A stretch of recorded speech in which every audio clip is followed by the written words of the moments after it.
ప్రస్తుతం మనతో పాటు టీఆర్పీ తెలంగాణ రాజ్యాధికార పార్టీ హైదరాబాద్ జిల్లా ఇన్ఛార్జ్ భావన గారు ఉన్నారు. మాట్లాడి అసలు ఈ సభకు సంబంధించి తెలుసుకునే ప్రయత్నం చేద్దాం. చెప్పండి, దాదాపు 1,00,000కు పైగా కూడా ఇక్కడికి జనాలు రాబోతున్నారని చెప్తా ఉన్నారు. అసలు ఏంది అధికార పార్టీలాగా అనిపిస్తుంది ప్రోగ్రామ్ చూస్తుంటే? ఈ డబ్బులను ఎక్కడి నుంచి వచ్చినాయమ్మా టీఆర్పీ పార్టీకి? అసలు ఏం చేయబోతున్నారు, ప్రజలకు ఏం చెప్పబోతున్నారు ఈ ప్రోగ్రామ్ ద్వారా?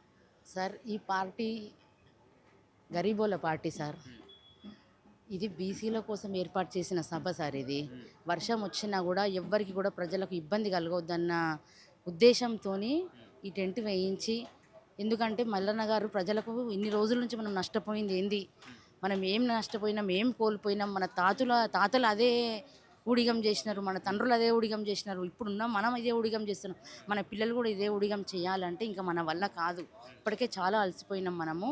ఇప్పుడు వాళ్ళ దగ్గర వెళ్ళి గిన్నెలు పట్టుకొని నిలబడడం ఇక అయిపోయింది, ఇంకా అలసిపోయినాం. సో మన పిల్లల భవిష్యత్తులు మారాలన్నా, మన భవిష్యత్తు మారాలన్నా ఇక్కడ నుంచి మల్లన్న గారు ఒక పెద్ద సంకేతం ఇవ్వబోతున్నారు. అందుకోసం ఈ సభ ఇక్కడ ఏర్పాటు చేసుకోవడం జరిగింది సార్.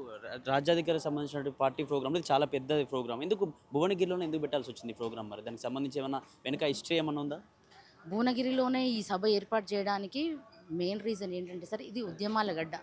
ఈ ఉద్యమం ఇక్కడ నుంచే పురుడు పోసుకుంది. తెలంగాణ ఉద్యమం కూడా గద్దరన్న గారు ఇక్కడనే తొలిపాటు ఇక్కడ నుంచి ఈ వేదిక నుంచే పాడండి సార్. బీసీ ఉద్యమం కూడా ఇక్కడ నుంచి ఈ వేదిక నుంచే స్టార్ట్ చేయాలనేసి ఉద్దేశంతో ఒకటి. అండ్ ఇంకోటి బెల్లి లలితక్క కానీ, మారోజు వీరన్న కానీ, వీళ్ళందరూ కూడా ఇక్కడ నుంచి ఉద్యమం స్టార్ట్ చేసినారు కాబట్టి ఇంకోటి ఎంచుకున్నాం. మల్లన్న గారు కూడా ఇదే కాన్స్టిట్యున్సీ వస్తుంది ఇంకొకటి. సో ఈరోజు అక్కడ ఇది గవర్నమెంట్ జూనియర్ కాలేజ్ కాబట్టి యాక్చువల్లీ నిన్న దొడ్డి కొమరయ్య గారి వర్ధంతి మేము నిన్ననే అనుకున్నాము. సో మళ్ళీ ట్రాన్స్పోర్ట్ కూడా ఇబ్బంది అవుతుంది అనేసి ఈరోజు సండే కాబట్టి హాలిడే ఉంటుంది కాబట్టి ఇది కొంచెం ఏమంటారు వే కూడా కొంచెం అందరికి రావడానికి సౌకర్యంగా ఉంటుంది కాబట్టి ఈ వేదిక ఎంచుకోవడం జరిగింది సార్. ఈ సందర్భంలోని ప్రోగ్రామ్ ఎందుకు ఈ సమయంలో ఎందుకు పెట్టాల్సి వచ్చింది? ఎందుకంటే ఏ పార్టీ ప్రోగ్రామ్స్ పెట్టి ఎలక్షన్స్ ముందు, ఇంకా ఎలక్షన్ 6 months ఉన్నాయన్నా లేకపోతే 1 year ఉన్నా అప్పుడు స్టార్ట్ చేశారు. ఇంకా 2 సంవత్సరాలు ఉంది ఎలక్షన్స్కి, దాదాపు 3 సంవత్సరాల వరకు ఉంది. ఎందుకు ఈ సమయంలో ఎందుకు పెట్టాల్సి వచ్చింది ప్రోగ్రామ్? ప్రజలకు ఎటువంటి సంకేతాలు ఇవ్వబోతాం సార్? ఎలక్షన్స్ మెయిన్ ఎజెండాగా మేము వెళ్ళట్లేదు. ప్రజలు ఇప్పటి నుంచి అవేర్నెస్ తీసుకురావాలని, ఎడ్యుకేట్ చేయాలని, వాళ్ళకి ఏం జరిగిందో తెలుసుకోవాలి. ఎందుకంటే ఎలక్షన్ మూమెంట్లో అన్ని రాజకీయ పార్టీలు వస్తాయి, జనాలను కేవలం ఓట్ బ్యాంకులు ఎక్కిస్తారు. ఆ మూమెంట్లో డబ్బులు ఇవ్వడమా ఏదో చేసి మేనేజ్ చేసి ఓట్లు వేయించుకొని గెలిచి వాళ్ళు రూలింగ్లోకి వెళ్ళిపోయి జనాలను మర్చిపోయి స్కీములు అంటారు, అవంటారు, వదిలేసి వెళ్ళిపోతారు సార్. మేము ఎలక్షన్స్ ఎజెండాగా వెళ్ళట్లేదు. ప్రజలు ఏం నష్టపోయినారు, ఏం నష్టపోతున్నారో, మనకు రావాల్సింది ఏంది, పోయింది ఏంది, పోగొట్టుకున్నది ఏంది, పొందాల్సింది ఏంది, ఇవన్నీ ఎక్స్ప్లెయిన్ చేయడానికి ఈ వేదికను ఎంచుకున్నాం సార్. రాజ్యాధికార పార్టీ ద్వారా మల్లన్న గారు వచ్చి ప్రజల కోసం కావచ్చు, తెలంగాణ రాష్ట్ర ప్రజలందరి కోసం ఏం చెప్పబోతున్నారు పార్టీ తరఫున? సార్ ఇప్పుడు ఏం సంకేతం అంటే ఇప్పుడు మల్లన్న గారు చెప్తారు కదా సార్, వెయిట్ చేసి చూడాల్సిందే. ఏం చెప్తారు? భయంకరమైన లెక్కలు బయటకు రాబోతున్నాయి సార్.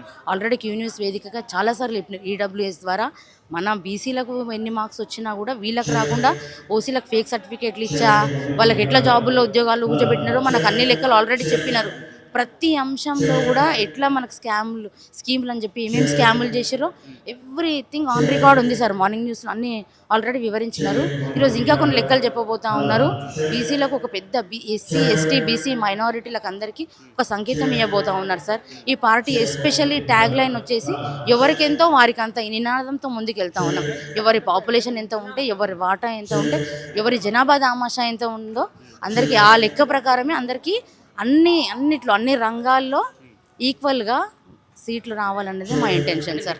పార్టీల లెక్కలా లేకపోతే పార్టీలో ఉంటే రాజకీయ నాయకుల లెక్కలు ఏమైనా బయటపడబోతున్నాయా? లూప్ హోల్స్ కావచ్చు, లీక్స్ ఏమైనా బయటకు రాబోతున్నాయా ఈ ప్రోగ్రామ్? రాజకీయ నాయకుల లెక్కలు కాదు సార్. అంటే ఇప్పుడు ఉద్యోగాల విషయాలే చూసుకుందాము. ఇప్పుడు ఉద్యోగాలు ఈడబ్ల్యూఎస్ కోటానే చూసుకుందాం సార్.